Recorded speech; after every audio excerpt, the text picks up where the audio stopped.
7 and welcome back to the channel. I just witnessed the worst behavior I think I've ever seen from a player in a game. The footage in the background is not mine. It was linked in another Discord and I just happened to see it.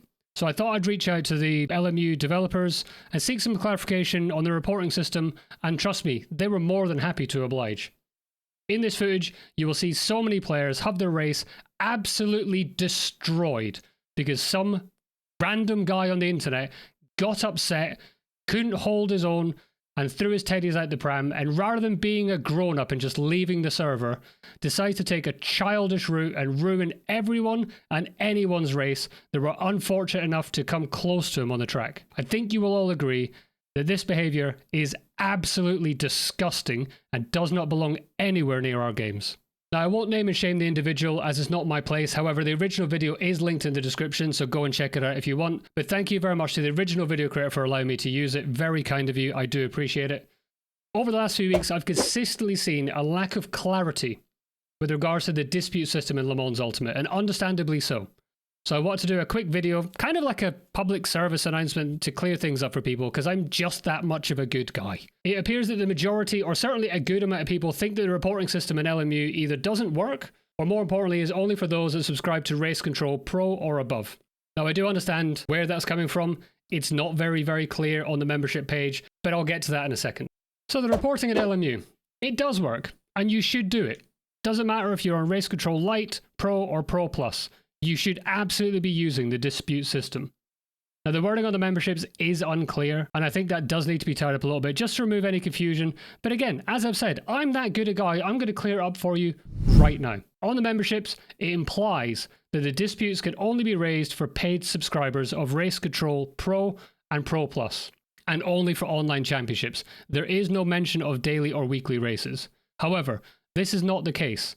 Anyone can report, and I encourage you to do so. It's how it's dealt with that is different. In the online championships, any report is looked at.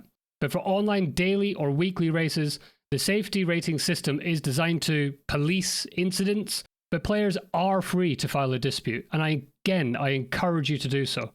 And these are then registered against the reported user. They are looked at as much as reasonably possible, but do bear in mind that this is a small team. Players that are reported frequently are then added to a toxic player list. Now, what that threshold is wasn't disclosed to me, and I didn't ask, because in the grand scheme of things, the actual threshold number is not important. But this toxic player list is purged daily by the developers, and it is taken very seriously. So hopefully that's cleared a little bit of that up for you. Now, I'm not going to disclose the dev that I spoke to, or that I do speak to. I don't think that would be right. That's between me and that person. But this has come directly from LMU, I can assure you. Is it a good way of doing things? I don't know. Let me know your thoughts in the comments. But from my perspective, personally, I'd say it's not ideal. But they are such a small team. I can absolutely see why they've gone this route, especially for now. I do believe they want to improve this in the future when they get a larger team. And I would like to see it improved. I think iracing's dispute system is a great model for this. And from my perspective, and remember guys, this is just my opinion, I think it's the benchmark for disputes. Disputes in iracing are resolved within 24 to 48 hours, with you finding out whether it was just a racing incident or if some form of action is taken against the player you've filed a dispute against. Now, my advice would be that if you get toxic players deliberately crashing into people and taking people out, take a video of the replay and post it on the LMU Discord so the devs can see.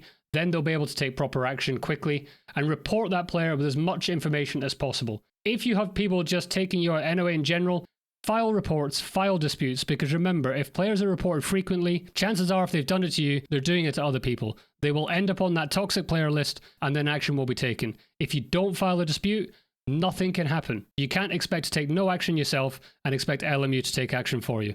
File your disputes. Is the best way forward. So if you found this video useful, like the video, subscribe to the channel, drop me a comment below. What did you think of the guy in this video? And honestly, no holds barred, say what you want. But if you do subscribe to the channel, trust me, something mysterious will happen on the LMU systems, and all the reports that are currently against you in the database will poof, just magically disappear. I don't know how. I never saw anything, but I hear it could happen. Humongous shout out to my first ever channel member, Dan Metal, you absolute legend, the biggest of all sevens to you. Thank you very much, dude. I really appreciate it. Anyway, I've been Just Dave reminding you all to keep it rubber side down, don't be the douchebag in this video, and remember, We do this for fun, so be kind to each other, he says after just calling another player a douchebag. But hey, it is what it is. Till next time, take care.